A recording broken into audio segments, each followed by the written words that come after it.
Hello दोस्तों, मैं फारूक आप सबका कैरियर पब्लिक स्कूल चूरू के यूट्यूब चैनल पे स्वागत करता हूं।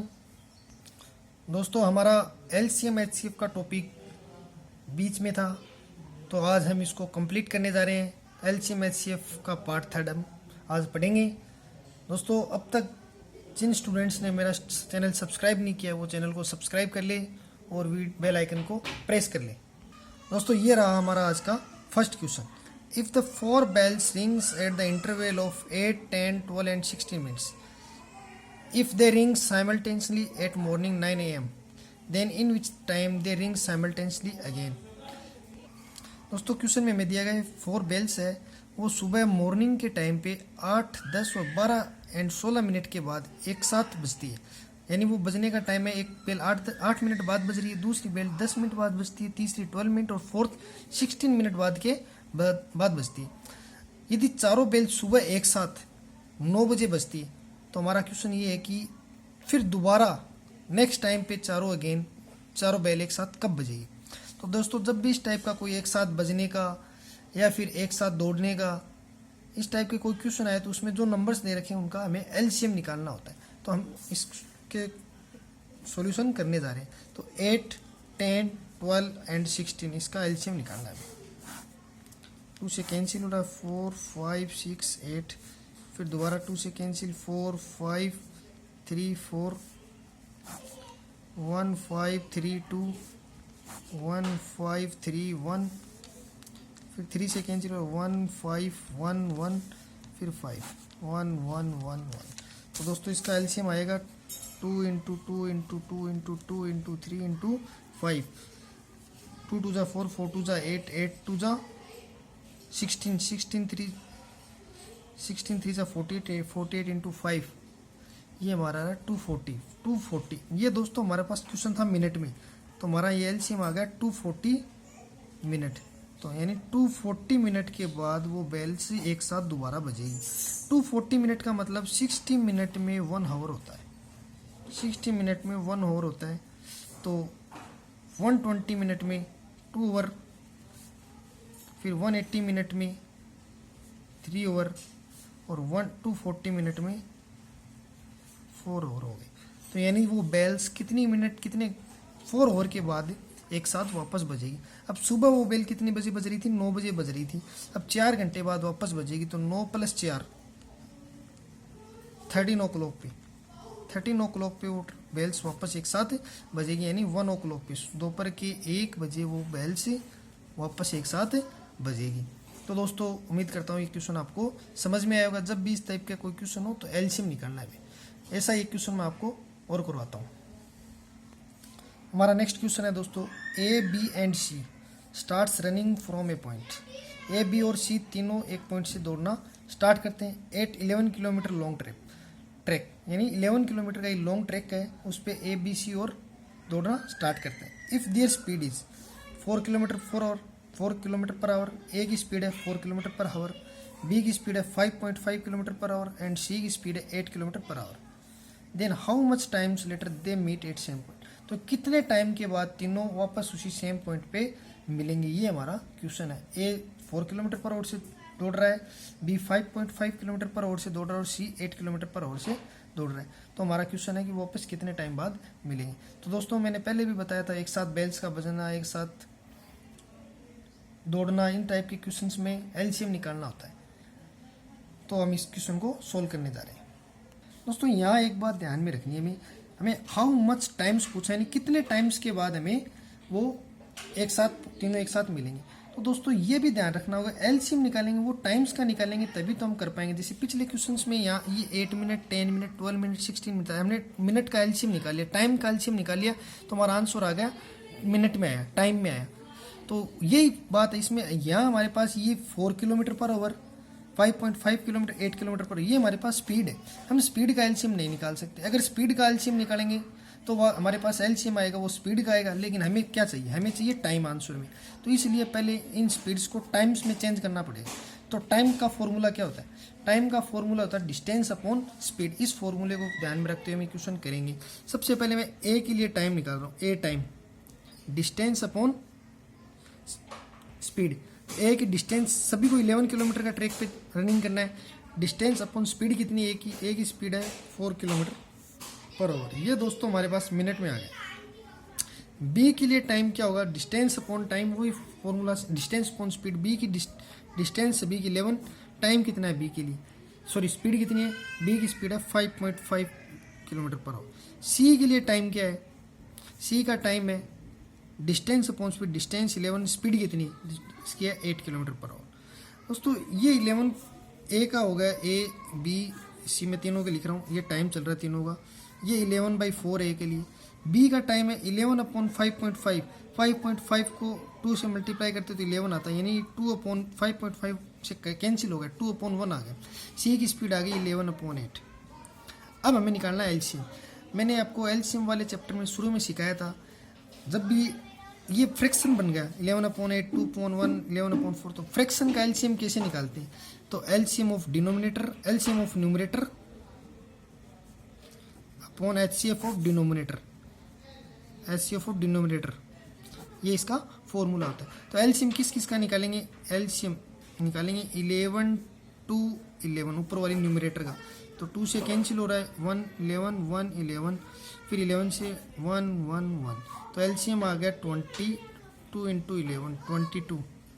एचसीएफ कितना आएगा, एचसीएफ हमें निकालना है 4, तो ये 4 से कैंसिल 1, फिर 1 1 8 2 4 2 2 1, तो हमारा एचसीएफ आ गया 1, एचसीएफ आ रहा 1। तो फाइनली एलसीएम क्या आएगा, फाइनली एलसीएम होगा 22/1, यानी 22 आ गया। अब दोस्तों ये 22 मिनट आया है, क्या आया, सेकंड आई, हावर आया, क्या है। तो दोस्तों इसको हम कैसे पता करेंगे, यहाँ हमारा देखो डिस्टेंस, टाइम का फॉर्मूला था स्पीड अपॉन डिस्टेंस। स्पीड कितनी थी, ये 11 किलोमीटर, सॉरी डिस्टेंस थी 11 किलोमीटर, और स्पीड क्या थी, किलोमीटर पर आवर में थी, तो किलोमीटर पर हावर। तो ये किलोमीटर से किलोमीटर कैंसिल, तो क्या बच गया, हावर बचा था, तो ये हावर में आया, तो ये 22 हावर बाद मिलेंगी, तो यानी इसका एलसीएम आ गया 22। तो दोस्तों ये तीनों एबीसी वापस सेम पॉइंट पे 22 हावर्स के बाद मिलेंगे। दोस्तों उम्मीद करता हूँ कि आपको ये क्वेश्चन समझ में आया होगा। ऐसा एक क्वेश्चन मैं आपको प्रैक्टिस के लिए दे रहा हूँ। दोस्तों ये रहा हमारा आज का first practice question. 4 bells rings at interval 6, 8, 12 and 18 second. 4 bells है वो 6, 8, 12 और 18 सेकेंड्स के इंटरवल्स के बाद बजती है। बस तो इस क्वेश्चन में ध्यान देना, यहाँ सेकंड में क्वेश्चन दिया गया, हमने जो क्वेश्चन किया था वो मिनट में क्वेश्चन था, ये ध्यान रखना। फिर all bells rings at 12 o'clock simultaneously, 12 बजे सभी बेल्स एक साथ बजती है। When all bells rings simultaneously again, तो दोबारा वो सभी बेल्स कितने बजे एक साथ बजेगी। And how many times they ring simultaneously in 6 minute, और 6 मिनट में वो सभी बेल्स कितनी बार एक साथ बजेगी, ये हमें बताना है। इसमें एक क्वेश्चन हमने एक्स्ट्रा ऐड कर दिया, 6 मिनट में वो बेल्स दोबारा कितनी बार एक साथ बजेगी, ये क्वेश्चन आपको करना है। अब चलते हैं दोस्तों नेक्स्ट पॉइंट की तरफ, नेक्स्ट क्वेश्चन की तरफ। कई बार क्या होता है, आपको क्वेश्चन में ग्रेटेस्ट नंबर के लिए कोई क्वेश्चन आता है, तो दोस्तों ये आप याद रखना, फॉर ग्रेटेस्ट नंबर के लिए आपको हमेशा एचसीएफ निकालना है, और फॉर लोएस्ट नंबर के लिए आपको हमेशा एलसीएम निकालना है। इस टाइप का मैं आपको एक क्वेश्चन करवाता हूँ। तो ये हमारा क्वेश्चन है, find the greatest number that is completely divided by 1020, 600 and 480। यानी हमें एक ऐसा ग्रेटेस्ट नंबर निकालना है जो 1020, 600 और 480 से पूरा डिवाइड होता हो, और ये ग्रेटेस्ट नंबर है, इससे बड़ी कोई संख्या नहीं आएगी। तो ग्रेटेस्ट नंबर के लिए मैंने आपको बताया था एचसीएफ निकालना है। 1020 इसका एचसीएफ निकाल रहे हैं, 5 10 2 से डिवाइड कर रहे हैं तो 255, फिर 2 से डिवाइड होगा नहीं, 3 से हो रहा है डिवाइड, तो 3 8 24, 1 15 85, फिर 5 से डिवाइड किया 17, ये 17। अब निकालते हैं 600 का फैक्टर करते हैं, 2 से किया 300, 2 से किया 150, फिर 2 से किया 75, 3 से हो रहा है 25, 5 से 5 से 1, 480, 240, 120, 2 से किया 60, 2 से किया 30, 2 से गया 15, 3 से गया 5, 5 से गया 1। अब दोस्तों HCF निकाल रहे हैं तो HCF में कॉमन पार्ट वो आ जाता है। दोस्तों इसमें 2 टाइम्स 2 आ रहा है, इनमें भी 2 टाइम्स 2 है, इसमें भी 2 टाइम्स 2 है, तो एक तो आ गया 2 × 2। इसके बाद 3 की बात करते हैं दोस्तों, इसमें एक 1 3 है, इसमें भी 1 3 है, इसमें भी 1 3 है, तो 3 भी HCF में इंक्लूड हो जाएगा × 3।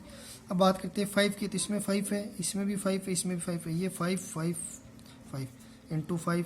अब 17 नहीं आएगा, तो 2 2 4, 4 3 12, 12 5 60। तो दोस्तों हमारा HCF आ गया 60। तो दोस्तों 60 वो नंबर है, ये ग्रेटेस्ट नंबर है जिसका 1020 में कम्प्लीटली डिवाइड होता है, 600 में कम्प्लीटली डिवाइड होता है और 480 में कम्प्लीटली डिवाइड होता है। मैं आपको करके दिखाता हूँ। 1020 अपॉन 600 सॉरी 60, ये 0 से 0 कैंसिल होगा। 102 में 6 का डिवाइड होता है, देखो 6 1 जा 6, 4 रिमाइंडर में 6 6 7 जा 42, ये 17 टाइम कंप्लीट होता है। 600 में करके देख लो 10 टाइम हो रहा है। ऐसे ही 480 में करके देख लो, 480 अपॉन 60, 0 से 0, 6 8 जा 48, तो ये कम्प्लीटली डिवाइड हो रहा है। तो दोस्तों 60 से बड़ा कोई नंबर नहीं है, 60 ग्रेटेस्ट नंबर है जिसका इसमें भी डिवाइड हो जाए, इसमें भी डिवाइड हो जाए और इसमें भी डिवाइड हो जाए। तो उम्मीद करता हूँ ये क्वेश्चन समझ में आया होगा। एक ऐसा ही स्मॉलेस्ट वाला क्वेश्चन और लेते हैं। हमारा नेक्स्ट क्वेश्चन है, find the smallest number that is divided by 15, 24, 25। तो दोस्तों हमें एक स्मॉलेस्ट नंबर फाइंड आउट करना है जिसका 15, 24, 25 में डिवाइड हो जाता है कम्प्लीटली। तो दोस्तों स्मॉलेस्ट नंबर के लिए मैंने आपको बताया था LCM निकालना होता है। तो दोस्तों मैं इसका LCM निकाल रहा हूँ। 15, 12, 25, फिर 2 से डिवाइड हो रहा है 15, 6, 25, फिर 2 से डिवाइड हो रहा है 15, 3, 25, फिर 3 से डिवाइड हो रहा है 5, 1, 25, फिर 5 से डिवाइड हो रहा है 1, 1, 5, फिर 5 से डिवाइड हो रहा है 1, 1, 1। तो 2 2 जा 4, 4 2 जा 8, 8 3 जा 24, 25 जा 120, 125 जा 60, 600। तो दोस्तों वो स्मॉलेस्ट नंबर क्या है, 600 आ गया। तो दोस्तों कहने का मतलब है इस 600 में 15 का भी पूरा डिवाइड होता है, करके देख लो। 15 6 जा 40, 40 बज रहा है। 600 में 24 का भी पूरा डिवाइड होता है, 600 में 25 का भी पूरा डिवाइड होता है। तो कहने का मतलब 600 वो स्मॉलेस्ट नंबर है, इससे छोटी कोई संख्या नहीं है जिसका इसमें भी इससे भी डिवाइड हो जाए, इससे भी हो जाए और इससे भी हो जाए। 600 से ऊपर कोई भी संख्या होगी लेकिन नीचे कोई संख्या नहीं है। 600 से स्मॉलेस्ट कोई संख्या नहीं है जिसमें 15 का भी डिवाइड हो जाए, 24 का भी हो जाए, 25 का भी हो जाए। तो दोस्तों ये हमारा LCM HCF का टॉपिक था, जो जितने टाइप के क्वेश्चंस आते हैं वो मैंने कंप्लीट करवा दिए। अब मैं आपको प्रैक्टिस के लिए क्वेश्चन दे रहा हूँ, उसको आप सॉल्व करना। दोस्तों ये रहा हमारा आज का practice question number 2। If 3 number are in the ratio 2:3:5, 3 number है उनका रेशियो दे रखा है हमें 2:3:5। If their HCF is 8 find large number. HCF दे रखा 8 तो लार्ज नंबर फाइंड आउट करना है। दोस्तों ये क्वेश्चन इस टाइप का क्वेश्चन मैंने LCM HCF पार्ट 1 में करवाया था। अगर आपको समझ में नहीं आ रहा, अगर आप भूल गए हो तो आपको ये क्वेश्चन वहीं से देख के करना है, अगर नहीं समझ में आया तो। नेक्स्ट क्वेश्चन है 7 bells rings at interval 2, 3, 4, 6, 8, 9। 7 bells है जो 2, 3, 4, 6, 8, 9, 12 इतने मिनट के इंटरवल के बाद बज रही है। यदि सभी बेल्स सुबह 6 बजे एक साथ बजती है तो हमें पूछा गया है कि शाम के 6 बजे तक वो बेल्स कितनी बार एक साथ बजेगी। यानी सुबह 6 बजे एक बार बजी थी एक साथ, तो हमें शाम को 6 बजे तक कितनी बार बेल्स वो एक साथ बज जाएगी वो हमें बताना है। तो दोस्तों ये हमारा LCM HCF का टॉपिक कंप्लीट हुआ। Thank you.